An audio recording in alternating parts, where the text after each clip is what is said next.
सभी को नमस्कार प्रणाम। मैं सिंगर साहिल बाबू और हम आज आप लोग के बीच एक प्यारा सा सॉन्ग लेकर आए हैं जो कि मुझे पता है आप लोग को ये सॉन्ग बहुत अच्छा लगेगा। और इस सॉन्ग सुनने से पहले हमारे चैनल साहिल बाबू ऑफिशियल को आप लोग सब्सक्राइब कीजिए और इस सॉन्ग को सुने और जितना हो सके उतना शेयर कीजिए।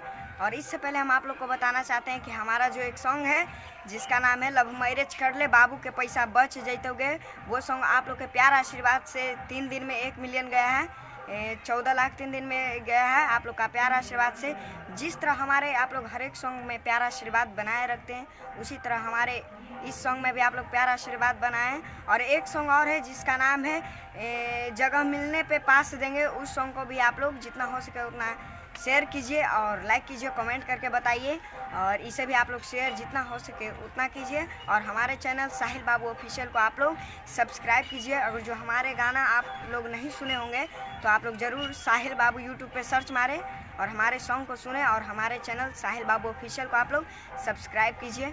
और आइए आप लोग के बीच हम एक प्यारा सा सॉन्ग जो कि हमारे पवन भैया का है वो आप लोग को आज सुनाएंगे। अपना करेजा जैसे रखब संभाल के, अपना करेजा जैसे रखब संभाल के, दे दो न दिल ओढ़नी से निकाल के, दे दो न दिल ओढ़नी से निकाल के।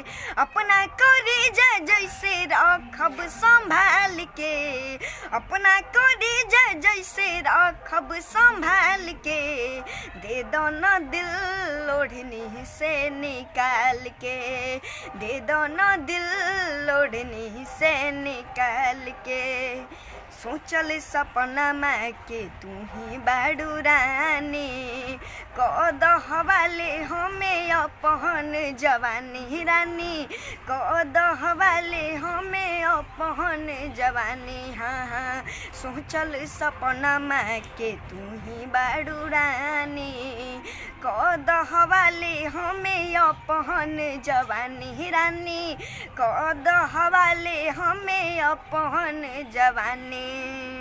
कहला कबूल जाने जा बतिया टार के, कहला कबूल जाने जा बतिया टार के, दे दो न दिल ओढ़नी से निकाल के, दे दो न दिल ओढ़नी से निकाल के। कबले तू रहबू बबी बोल न कुबार हो, हमारे नाम कद अपन सोरा हो सिंगार हो। कहबले तू रहबू बबी बोल न कुबार हो, हमारे नाम कद अपन सोरा हो सिंगार हो। आके करीब तनी पूछ तू हाल के, आके करीब तनी पूछ तू हाल के, दे दो न दिल ओढ़नी से निकाल के, दे दो न दिल ओढ़नी से निकाल के। अगर जो आप लोग को ये सॉन्ग अच्छा लगा होगा तो आप लोग ज़रूर इस सॉन्ग को शेयर कीजिए और लाइक कीजिए और कमेंट करके आप लोग बताइए। और हमारे चैनल साहिल बाबू ऑफिशियल को आप लोग सब्सक्राइब कीजिए। सभी को नमस्कार।